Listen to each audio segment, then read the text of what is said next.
Is it Thursday? Hey! Oh, Again? All Again. right. Look at you, handsome guy. Oh. Hey, everyone. Welcome to this week's episode of the Business Building Book Club. I'm your host, Molly from Visibility Hacking Studios, and we have my favorite morning crew with us. We got Mark, the mental marketer, and Lefty, the video Jedi, here for Cheers. another round of fantastic book club. The last few weeks, we have been reading Cal Newport's So Good They Can't Ignore You. And man, oh man, I got feelings about this book in every way. I am on an emotional journey with this book. Thank you, Lefty. Anytime. Anytime. Yeah. I know. So first, shout outs to our crew watching, whether you're watching live or on the replay. We love you just the same. So shout outs to Jay Lee, the sales ninja. Jay? Good What's up? morning. Good morning to everyone. So, okay, quick summary. We are now on rule number 3. So rule number 1 in the book, let's see. Rule number 1 was don't follow your passion. Don't do it. Don't do it. Yep, Just goes don't against do it. everything. Don't do it. Goes Take against all of the everything you've heard. advice. Yeah, take all of the advice I have ever given and then throw it out in the trash and don't follow your passion. So that was rule number 1. I had feelings. If you want to watch our previous episodes where we talk about these feelings, go check on that QR code that's right under Mark. You'll get access to all of our previous episodes and so much more. So rule number 2, you can also check it out over there, was be so good they can't ignore you, the title of the book. This is where we focused on the importance of skill and building what he calls career capital, the power that your skills have. Good morning. The crew is back together. Leaders are readers. Heck yeah. Also, Team Canada on that one. Team Love Canada. It. Love it. You guys are just outnumbering me. One of us. One of us.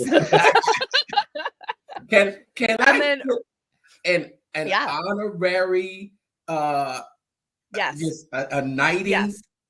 Yes. I will officially make you an unofficial Canadian. Just you wait. Oh, we will. No, that's an iPhone. You need something way more Canadian, and I totally don't have anything near me. Wait! I've got it. Maple syrup in my fridge. I've got something Canadian right here that Lefty can appreciate. Oh! Hey! Well, all joking aside, my friends, today we are diving into rule number 3. Man, the feelings are coming up again just reading the title. Rule number 3, turn down a promotion. Yeah. Or the importance of control. And man, I got feelings. Well, I mean, promotions can sometimes not fit within like your game plan and your goal. I can see why you would turn down a promotion. Maybe some people like where they are and they don't want the extra headache and responsibility, even if it does come with more money. Well, let me tell you. Chapter 8, my friends. Is it chapter 8? Yes, it is chapter 8. In chapter 8, we learn about this really awesome couple who has the potential to be very successful on Wall Street, but they instead chose to run an organic farm. And they have a very different pace of life. And they have a huge following around them. People are in love with these two because of their lifestyle, having never met them before. Oh, I love social media. But this is the part where we learn about... it says, I'll emphasize that Ryan did not follow his passion into farming. Instead, like many people who end up loving what they do, he stumbled into his profession and then found his passion for the work increased along with his expertise. that I think is so cool, because he's searching for rather than searching for the right work. Yeah, finding the right work pales in importance to working right. Like, yeah. Whoa. Instead of thinking about our career path, so in career studies class, we learned that your career is not just the job you have. It's not just the title you have. It's not just the place that you work at one moment in time in your career. It is your entirety of that journey. So if we think about our careers in that way, whoo, like, it's not about the job you have. It's not about your job title. It's about how you work and how you find that passion in the work. Don't follow the passion, follow the work, and the passion will come. I think is kind of neat. What do you guys think about that? Mark, you want to take this one? Oh, well, I gotta go run and get my coffee. That is that's and Jay Lee said it in the comments there about organic farm over Wall Street. But how many people, it's interesting because when he started this chapter, he said he said something that he mentioned something that most people dream about, leaving their corporate job, and they leave and they dream about actually living on a farm. But then surprisingly, he said most end up going back with their hat in their hand. Yeah, exactly. Their muddy hat in their hands. Yeah, their muddy hat in their hand. So this really, I think I don't know. I always keep tying something back to what I learned in the ClickFunnels community, and a little bit of the Heroes to Journey. If you've heard of the Heroes to Journey, where you have this goal that you want to accomplish, and then along the path to that external goal, the hero, our character, in which case, when you think about it, you are the star of your own story. You are the star. I learned that this past week watching Lefty's documentaries, turning people's lives into stories. And you're the star of your story. And in this part about turning down a promotion, I really love when he talked about how, turning down that promotion sometimes is just the thing you need to really bring out the best in you. Yeah. Instead of struggling to climb that ladder, living up to other people's expectations of what your career path should be, it's asking a completely different question. Like Jay Lee points it out, like it's a complete paradigm shift. When we shift that way of thinking, it's like, wait, I don't have to play someone else's game. I can play this for me, which is kind of cool. And of course, we got the questions in the comments going on in the chat. So first off, true fact, Wall Street, not seen as a very healthy place to work, which is kind of cool. And then this question, guys,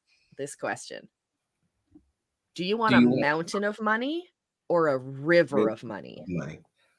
It's like, do you want, the way that I see that is, do you want to continuously have to be climbing in order to get there, knowing that a mountain of money is going to keep sliding down? It's not going to be an easy trek.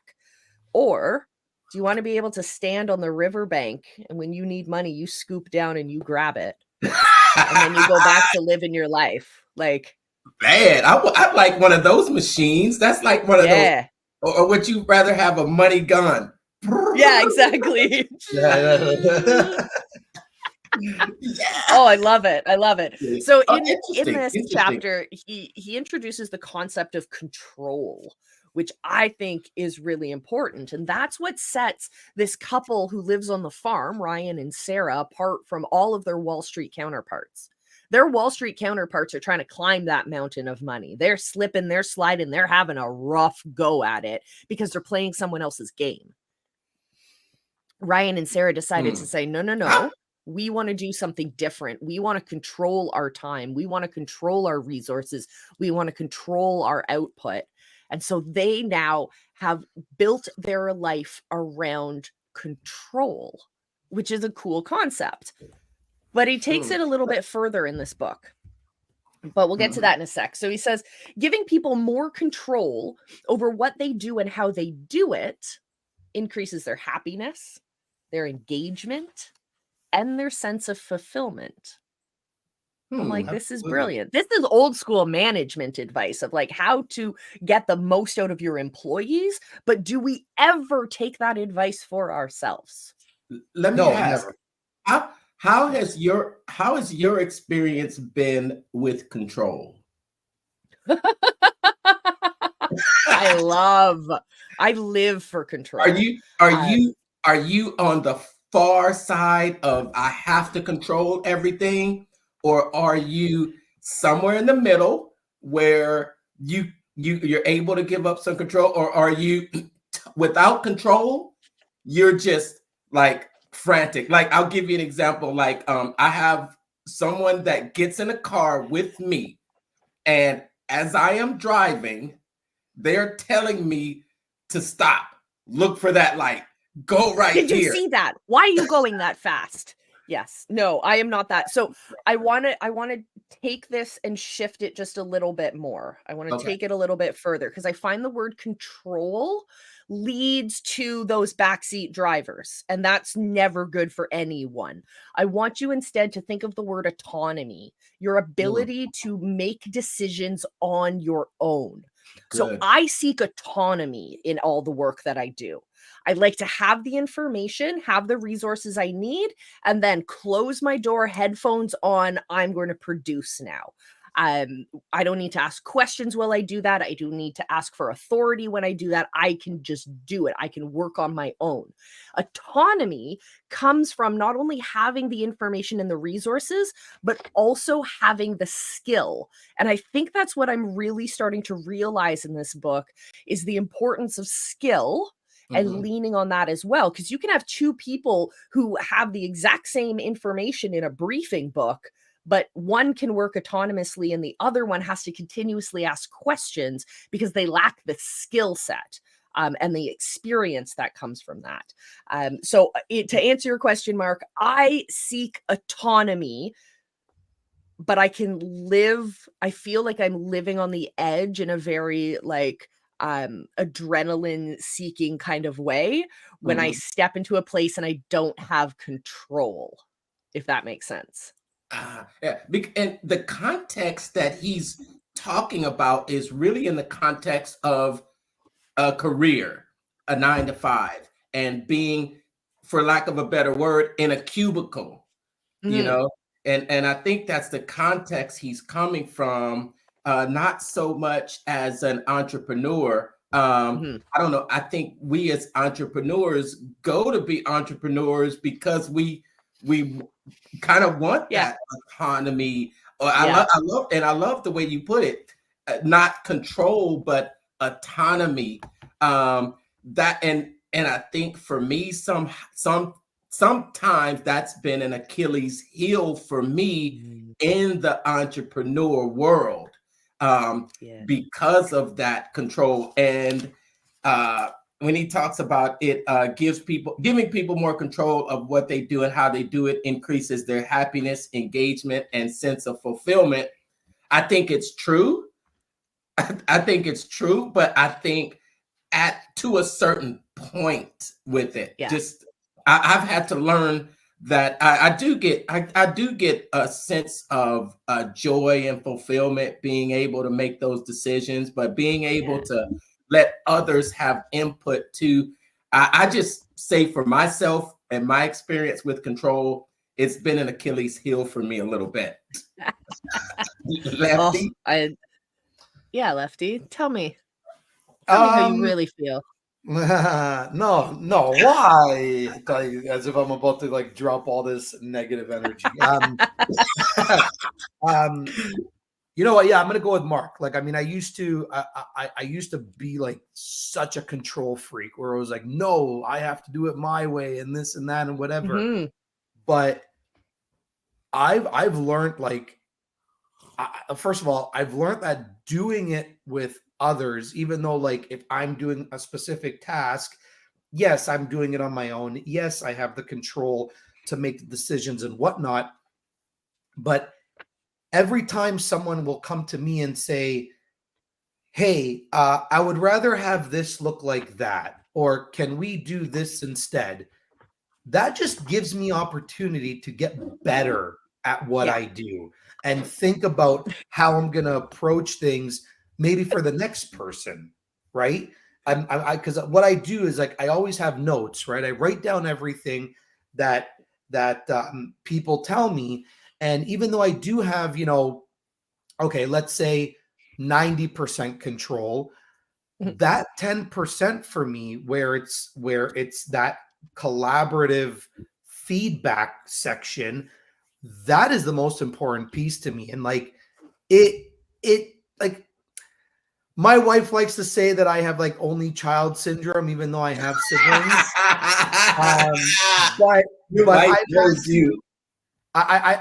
I've learned along the way to be like, yeah, like, I want to involve other people. It's more fun when you involve other people in the decision-making process. But so earlier this what? You're not an only child, right? No, I am not. I have a brother. You have a brother, right? So a couple weeks ago in our little group chat, there was quite a moment that I'm just going to share with the world. So Lefty shot a VSL for Mark, and they're working on the edits. And then Mark is like, okay, I have 6 things that I need changed. Specifically 6 things. Very specific, 6 things that need to be changed. So my response, like, I had nothing to do with this conversation between the two of them, but I needed to chime in just to remind them that Mark now has a 6-step plan to making the best VSL in the world. And I'm thinking, like, if you think about getting this is totally tangential to what we're talking about today, but if you take feedback from your clients in that kind of way, of looking at it as collaboration in a way of making the best version of what you already made, I think it changes the frame completely. So instead of being like, oh, great, there's 6 things I have to edit. What a picky client. Why doesn't he just know that I am the best and blah, blah, blah. Instead, it's like, I'm the best at what I do, but my client's the best at what they do. So when we combine forces, we're making something even better. I'm sorry. Make that 7. Oh. Whoa! Now you're just asking for too much. Oh my gosh! Wow! Sorry, wow. We are supposed to stick to 3 to 5 steps, so 7 is pushing it. Yeah. I have to keep it an odd number. Remember, 1, 3, 5, and 7, and best do not make it a round number. Keep it 9, so psychologically it stays. That's funny. Which, by the way, I'm still waiting for those 6 points, but let's move on. All right. The first control trap. Yes. Okay. Let's talk about the first control trap. So I'm just going to read this section to you guys from page 117. Control requires capital. So we know what control means, and we know what capital means. Control is seductive. As I discovered at Redfire Farm, this trait defines the type of dream jobs that keep cubicle dwellers up at night. It was this appeal that convinced Jane to leave her comfortable life as a student and pursue adventure. In doing so, however, she fell into the trap that threatens many in their quest for control. Mm-hmm. The first control trap. Control that's acquired without career capital is not sustainable. So in other words, when we are seeking that autonomy, we can't have it unless we have the skills to back it up. If we're first searching for autonomy without focusing on building that skill set to begin with, this is in no way sustainable. So rule number 2, that's what we got to say about that. What are your thoughts, Mark? Well, here's the perfect example right here on page 118 when I read this story. And it talks the story about Führer. It's the middle paragraph. She gave up her career in marketing and advertising to start a yoga business, even though her only training in yoga was a month-long certification course. I'm going to take a certification course and I'm going to leave my PR firm to go start a yoga business. Unfortunately, sounds legit. A month long. Jane. So I could after a month, you feel of taking this one certification class, you feel that you've got enough clout to go out and start a yoga business. And not surprisingly, within a year, she was on food stamps. Yeah. Well, you know how many people have taken an online training course that was super easy, and then voila, they are now coaches in whatever realm, right? It's yeah. My dad used to say, for those who don't do, teach. And I say that lovingly as a teacher and facilitator. Do not become that person. You've got to build up more than the skills, and that career capital is relationships. I think business is not just it's not just transactional, it is relational. And I think that's what the career capital really talks about. So yeah, that's not a mistake that I would fall. That's not a trap that I would fall into. Well, let's think about it for a second. I feel like there's other factors in play that also probably led her to food stamps, right? Like for me, if I'm constantly seeking and searching education to put out the best documentary, I'm probably never going to actually shoot a documentary. If someone who's building funnels is constantly seeking education for the best funnel, I feel like they're probably never going to make that funnel. They're never going to give themselves a real world experience to be like, okay, that didn't work. This is going to work next. So I feel like there are things there are, I guess, business models that do require jumping into the field and then kind of like pivoting and shifting and revamping as you go. I'm sure she could have done the same thing for her yoga studio, where she could have maybe only sold an introductory program if it was one of those like 1-year certificates, right? Where she can educate herself on the go to be able to give more, advanced lessons down the road. But she probably just didn't know how to market herself, and this is why we're here. Well, that's the thing, is like you jump in and you become so focused on that new skill you've acquired that you think that's the linchpin, if I'm going to use a ClickFunnels term, and then you realize, wait, there's all of these supplementary skills that you need to learn. So in the case of a yoga studio, she thought just learning the yoga teaching stuff. Ooh, that's a new one. Just teaching the yoga stuff was going to be interesting and get her a business, when in reality, we're looking from the outside going, well, she needs marketing and she needs this and she needs that and she needs this. And those are all supplementary skills that she hasn't yet focused on, which I think is kind of cool.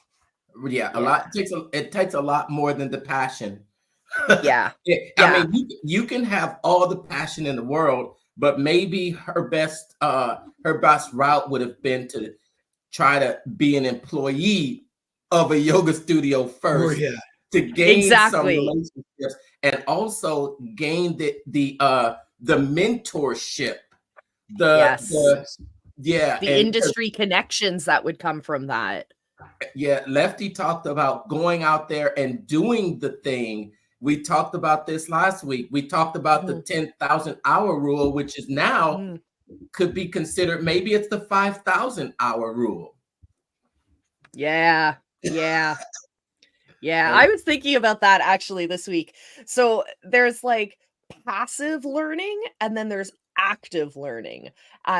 And I think somewhere in that definition of 10,000 hours, when we redo the math, I think there needs to be attention paid to, are we passively learning or are we actively learning? In the sense, like, are we going out and specifically focusing on the core skills that we need to build, or on the supplementary skills that we need to build? So that's where my brain's been going with 10,000 hours. So anyone got input on that math, let me know in the chat. Yeah, I don't know. I think we've come to I don't know. I feel like it's really, if you really think about it, I feel like it's like just infinite hours, right? Like technology is moving so fast now that I feel like you reach 10,000 hours, but then all of a sudden you like get slapped with something that's going to add maybe another 1,500 hours to your schedule. And then a new piece of technology is going to come out and it's going to do the same and the same and the same and the same. So I personally don't think that we can just stop at 10,000 hours in the world that we live in right now. Like it is absolutely impossible. Like Final Cut Pro, I'll give you an example. Final Cut Pro being kind of the BlackBerry of the software editing world, right? It is. They're always behind. They're always behind. But the beauty about it is that they give certain things in their software that Adobe would just die to have, and they still have yet to do it. Which, for example, is rendering while working. The biggest thing for an editor, so you don't have to wait 42 hours for a project to finish. But Final Cut, just use proxies. Even still, Final Cut just now did what Elon did with the Cybertruck. Okay, Adobe has been working with cutting and editing, not editing. Did you say cutting? No, I said cutting. With cutting and editing is cutting. Sorry, I meant to say cutting and compositing. They've been working with that for years, and Final Cut kind of just sat back and looked at everything happening. And now all of a sudden, Apple introduced AI rotoscoping in Final Cut Pro, where you don't have to use Adobe After Effects anymore. So now all of a sudden, I now have to reintroduce a new skill. Even though I know how to rotoscope, I know how to do it very well. But now the fact that Final Cut is like very simple, I think the BlackBerry was pretty simple. Now we have features that Adobe has been trying to master for years. They did come out with a good product, but now Final Cut was just like, bam! And well, it's kind of like what's happening with ClickFunnels and High Level right now, where ClickFunnels has made like this giant announcement. This is like a whole new world to me. But ClickFunnels has made this giant announcement years ago of like, hey, this huge giant thing with all these features is coming out. Let me drip it to you one slow, buggy drip at a time. Whereas High Level's like, hey, it's a Tuesday. Here's a new feature. It's amazing. Here you go. Like, I have my thoughts about both of those types of approaches. Just I heard someone where I think it's a competitive nature there, right? Those two are going at it. When you put stuff out there to a lot of people, you're leaving yourself open to situations like what happened with ClickFunnels, and you have to be able to have the staff. You have to have the staff, and then you have to control the narrative around it too, because people are going to have their own narrative. So I don't know if it's as much as what happened or as much of the communication around it and how you manage the change, how you communicate the change, and how you're able to, instead of putting out fires, maybe you should have used fire retardant material. You should have been ahead of the curve and understood the fires that were coming, because it's a whole lot it's a whole lot harder to put out the fires than it is to have take mitigation, risk mitigation. What do you Absolutely. I agree. Well, I agree. I think the one thing that and I'm completely new to ClickFunnels, but I think the approach that Go High Level took, which was really smart, was they took a chapter out of video games, right?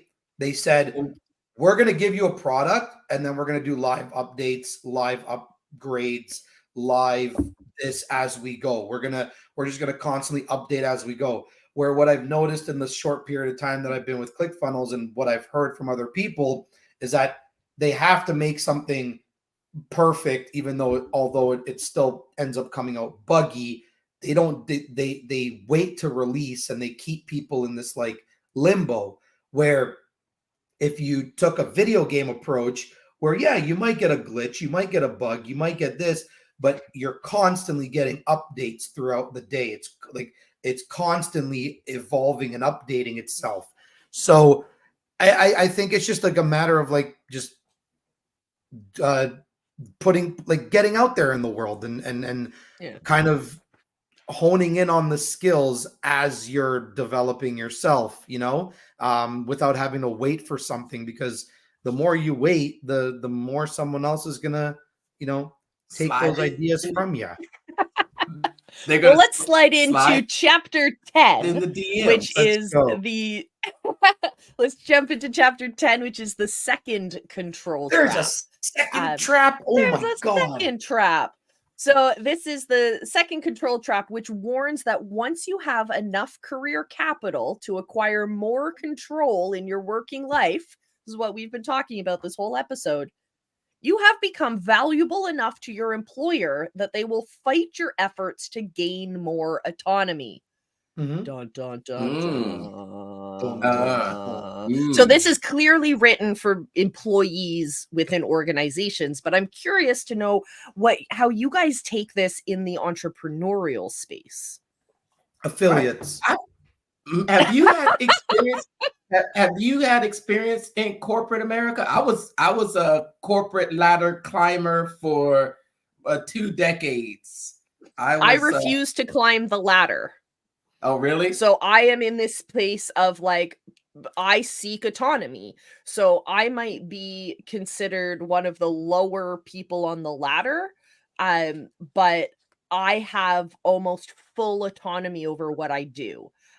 So I get to go in and be excited about the stuff that I do. I'm not trying to constantly learn and feel like I'm trying to keep my head above water, which I see a lot of my colleagues doing, because they're just trying, I just got this new management job, so now I got to figure it all out. Whereas I'm like, I don't care about what my title is. I get to go work with this group and have transformations every single day in my role. I get to be the best person in the world at what I do. So that's my approach to the corporate ladder climb. I don't climb ladders. No. Mm-hmm. But you mentioned how it would be for entrepreneurs, right? Mm-hmm. Like the fight for autonomy or your efforts to gain autonomy. I truly do believe that's in affiliate marketing, right? It's the people that go to bat for you, right? Like those are the individuals that are going to be that are going to be pushing your name out more and more and more to allow you to do more and more and more of what you want to do, right? Which gives you, more happiness, more freedom, more sense of relief and whatnot. So I see the issue of this second control trap in a different way, and I'm going to use Lefty as an example because I always do. Oh yay! I just like picking on you. I just like picking on Lefty. You always pick on me, but because it's perfect. It's the perfect example. So if we go back in time, not when Lefty was doing documentaries, not when Lefty was doing VSLs, but when Lefty was doing short form content. Okay.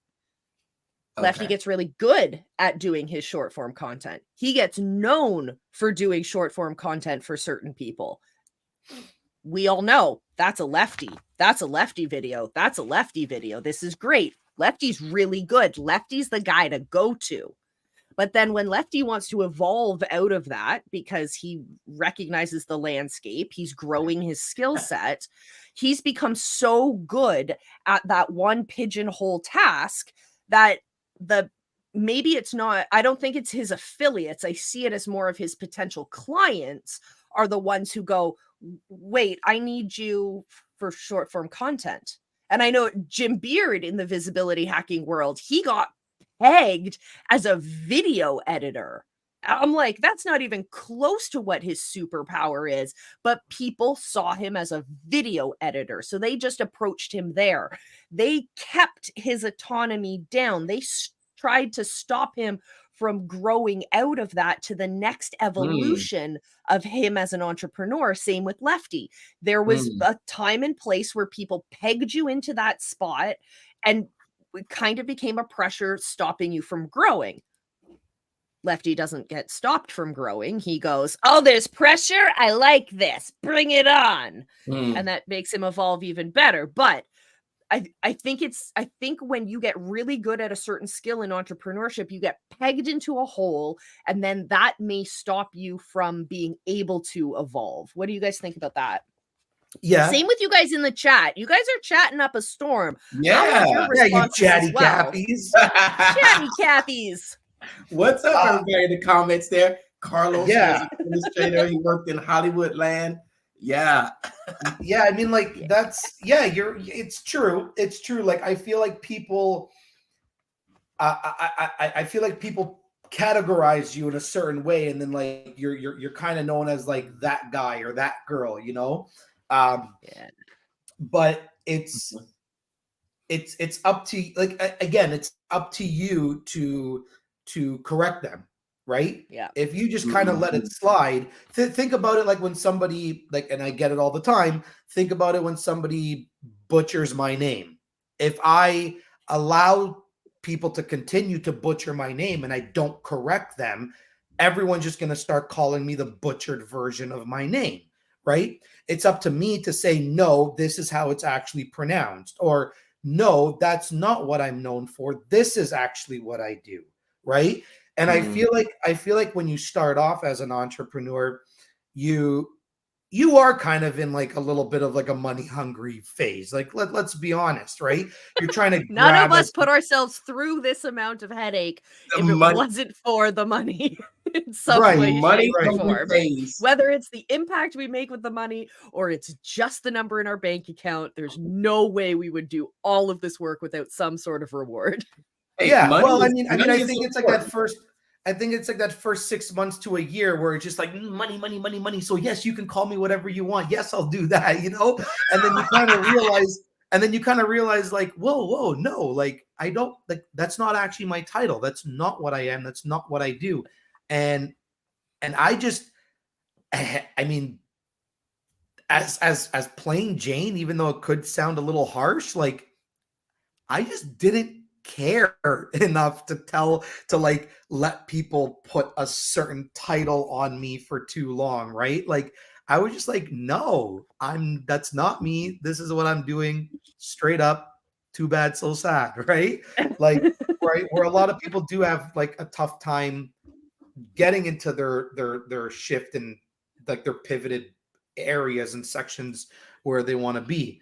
And I want to hear Mark's opinion on this. Yeah. well, for this I had a conversation with a friend that I was really close with in corporate America recently, and he has made the jump. And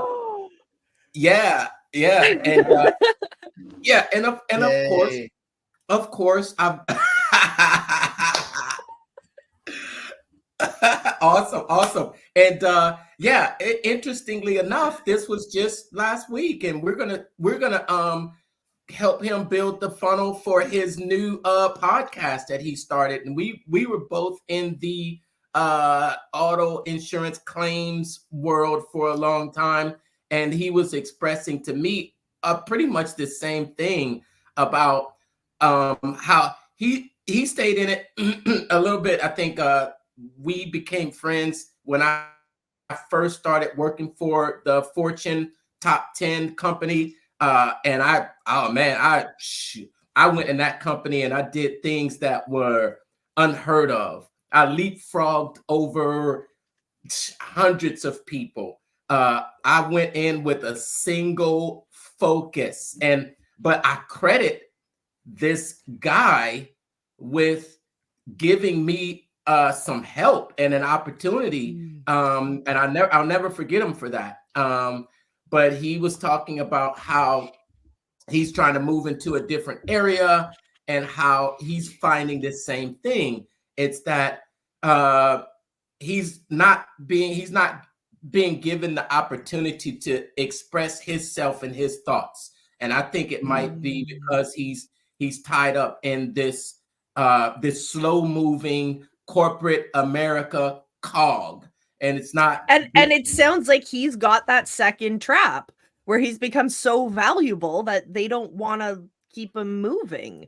They just want to keep him in the grind because he's the perfect cog in that section of the machine. Right. Yes. Yeah. And there's this phrase that has always been at the top of my mind when it comes to what I'm doing, for a living. What am I spending my time doing? We all have the same 24 hours in a day.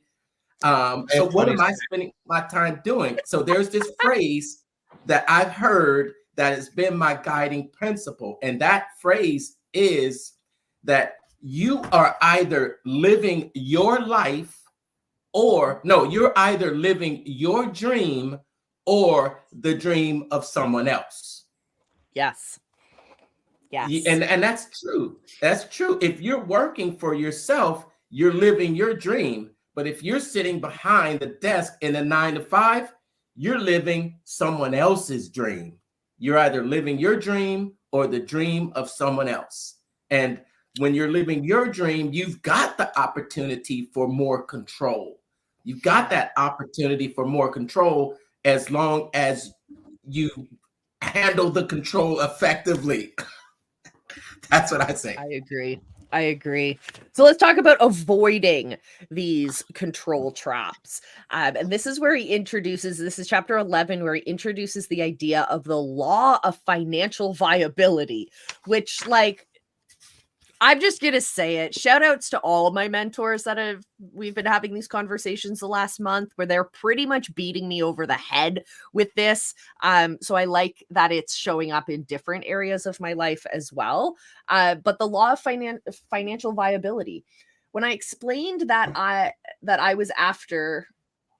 I explained what I was after, Derek got it right away. You mean the type of mental algorithm that prevents the lawyer who has had a successful career for 25 years from suddenly saying, I love massages. I'm going to become a masseuse.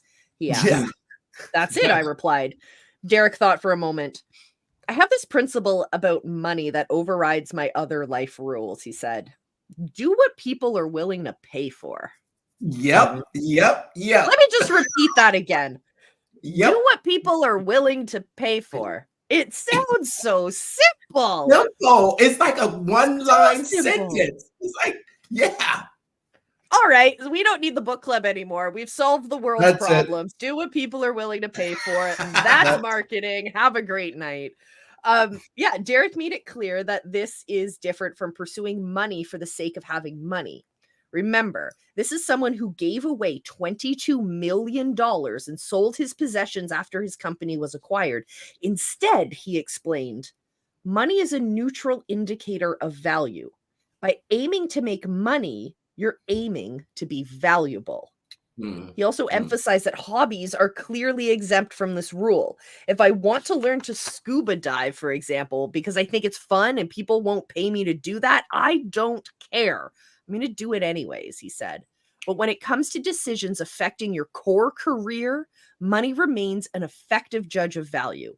If you're struggling to raise money for an idea, or are thinking that you will support your idea with unrelated work, then you need to rethink the idea. Yep. That's interesting. That is interesting. That is interesting. As Wally said, we're done. Goodbye. We're done. We have nothing else to teach you. Mark it on page 138. We are done. But let me be the anti the antithesis on this one. I think years ago we might have said that how can I make money? I'm just a mechanic. How can I make money making videos, or I'm a Kardashian. How can I make money just going shopping? I have a passion for shopping, but how can I make money doing that? Surprisingly, there is an avenue. There is an avenue to make money. And he says that, okay, I love to scuba dive, but how can I make money scuba diving? And I think that there is a way to make money scuba diving.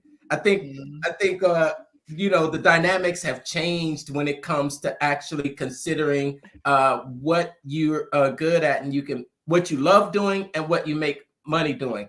I have to just real quick just give a shout out recommendation to one of my good friends, clients, workers, Daniel. He taught me this Ikigai principle. Have you heard of Ikigai? No, it sounds good though. Yeah, it sounds like it sounds like a good Asian restaurant. I was gonna say it sounds like the prelude to an Asian horror movie. I thought Canadians knew everything, right? It's us Teach Americans. us something, Mark. It's us Americans that don't know anything. We are smarter than your average bear.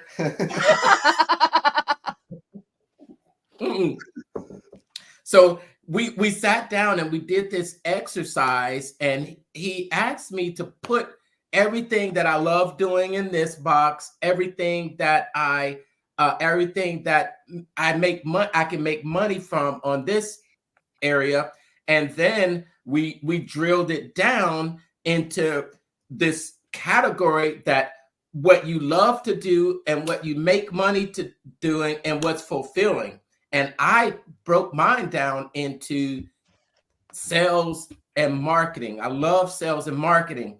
And we broke it down into that category. And that was the principle that helped shape me to, for example, understand how to make your passion and make money from it. But I would have to disagree with this area here about him saying that you need to rethink the idea. Maybe you do need to rethink it, but rethink it in a more creative way and how you can monetize that. Because you can rethink it rather than trash it. Right. I mean, there's people out there that collect shoes now, and they're making money from it. There are people out there. There are a lot of talented movie and film producers out there. I see a lot and I think social media just gives people an avenue to monetize it as you entertain people more, and they're more attracted. They tend to follow you, and when they follow you, then what you recommend or what you are doing, people will value that. Sometimes they'll even pay to be like you, Yeah. I like that. Let's wrap up this rule today just by going over the law of financial viability one last time. All right. When deciding whether to follow an appealing pursuit that will introduce more control into your work life, seek evidence of whether people are willing to pay for it. If you find this evidence, continue. If not, move on. And that is just a way of saying not focusing on the transaction between it, but understanding that there's an underlying value to the work that you do. Whether you're following a passion of collecting shoes or you're building businesses for people or solving problems in another way, finding those avenues, finding those moments where people will pay you. And I say this because one of my mentors and I have had these very deep conversations over the last month that has led me to like burn everything down. I built I had 120 pages written of a book that is a system that I was going to implement. And I got the harsh reality that you can't turn a charity into a business. And that like hurt to hear it. But I think this is I'm glad I'm getting this advice when I am, because it's not about trashing the idea. It's about reworking it into a way that there is value. There is value that can be exchanged. So it's not a trash the business idea. It's a rework it, but rework it from the frame of value for everyone involved, not just making someone feel good because they gave some money to charity. But it's a lot bigger than that. And I have to think of that underlying value. So yeah. Interesting. So you're doing a complete U-turn. Oh, like it's okay. Now that we're done reading today, let's talk. So I took this giant thing that I was doing that was like a 20-armed octopus and went, what am I actually good at? Like my mentor and I went through the core questions, like down to the basics of what are you good at? And what can you do that people will pay for? Like we went to the basics again. And I'm literally crying while answering half of these questions because I'm like, I just want to skip over this and get to the fun stuff. I just want to build the program, but focusing on those core. Okay. So basically the new iteration that we're going to see, we're calling the Pinnacle program. I'm calling the Pinnacle program, and it's all about setting those wild and crazy goals and actually following through on them. So it's a year-long system where we plan out our big crazy goals in different areas of our life. Because if we want to succeed as an entrepreneur, we can't forget about our health. We can't forget about our relationships. We can't forget about all of those other aspects of who we are.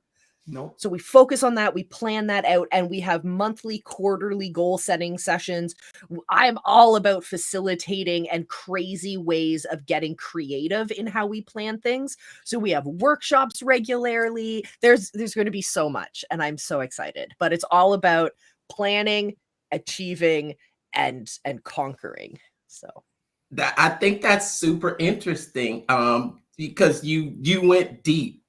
You went deep, and wow. And I know that you have this, I love, this right here. I made that by hand. I think that you've built this amazing community. This amazing community from the group to your YouTube channel. And I'm constantly on my phone looking at videos from you.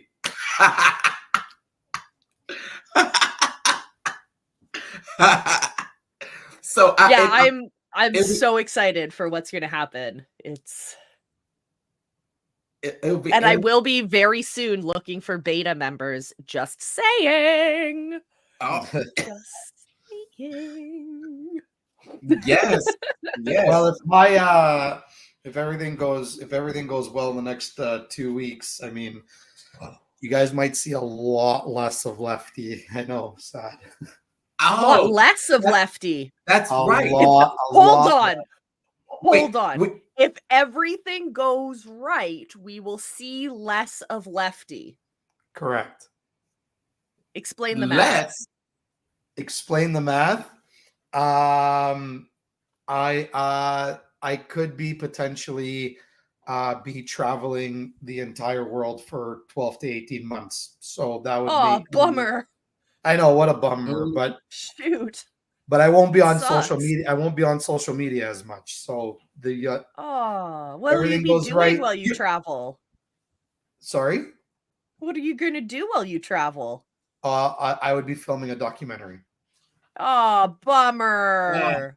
That's why you have your cell phone. But I'm coming back and I'm gonna get into this Pinnacle program. Heck yeah, you are. Heck You're yeah. gonna get into Pinnacle before, like, you're gonna be cohort 1.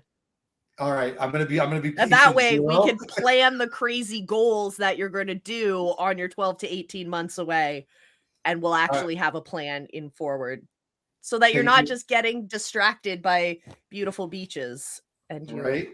Patient zero. Yeah, and congratulations for making another trip around the world. Lefterist. Happy birthday, Lefty! Another lunar trip. Thank you. Yep. I'm 1 year wiser, so I'm excited for that. You feel wiser? I thank Book Club for letting me do all this fun stuff, and all the clients that I've had in the past year, to many more. I want to thank my mom and dad. I want to thank my wife. And my first grade teacher, who really believed my in me. first grade teacher.